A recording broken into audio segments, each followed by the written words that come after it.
na waonyeshanga kila process. Bismillah.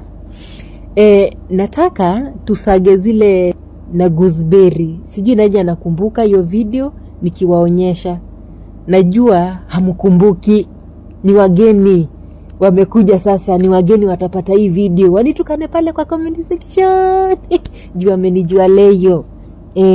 Sasa tumesaga zile bitter lemon zetu na gooseberry, ndio hizo. Unanielewa?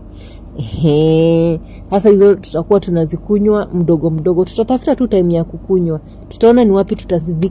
Na guys, mjue hizi vitu na kunywanga na achilia, na kunywa na achilia, napatia pia mwili pumzi. Moringa hii mwezi simu kuona tukitengeneza moringa, na mnajua moringa lazima tutengeneze. Hibiscus ndio hizo. Simu umeona tuliosha.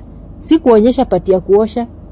Juu mnasemanga video ni mrefu. Mnaona ndio hii ya last month ndio imeisha.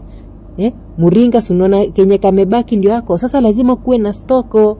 Guys, ukipayuka hapo kwa comment section ukinitukana, unakuanga umekunywa hibiscus juu ya pressure. Unakuanga umekunywa kamoringa. Ama tu ni kutukana tu hapo kwa comment section na umeparara. Kunywa moringa mama, unapata energy ya kuja kunitukana vizuri. Juu mti mwenye matunda ndio ugongwa mawe. Sasa hii kamoringa na ako ka beetroot na ako ka hibiscus na changanya. Nikunywe saa hii kwa sababu tukisema tukunywe moja moja jamani, kama unakujanga kwa life yangu unasikiaga nikiwaambia dawa ya hormones, dawa ya nguvu za kike, hii ya nguvu za kike hata si ya kiume. Hii ukiona dawa inanilemeanga. Wacha tu. Sasa hiyo tulitengeneza mauwatu, black seed, simsim, flax seed, tukatengeneza kivumbazi seed, tukatengeneza hizo seeds, na tukasema hiyo itakuwa ni uji ya asubuhi. Ukikoroga kijiko moja inakuanga kama uji.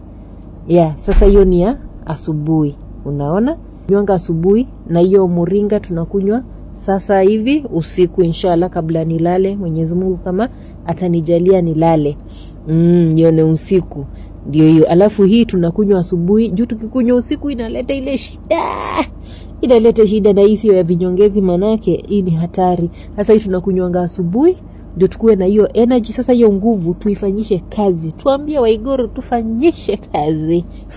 Unafanya kazi bila kudini. Lakini pia kamoringa kanapatianga mtu energy. Sasa unaamka asubuhi ukiwa na energy, ukiwa na nguvu. Ingawa sasa nguvu zetu hatutumii usiku, tunalala tu. Sasa wenye mnatumianga nguvu zenyu usiku mkipigana miereka, mnaweza mkafaidika sana.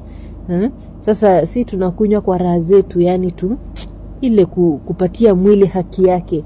Unaona? Sasa ukinitukana uko unakumbuka na wewe kukunywa vitu kama hizo, kuwe na energy.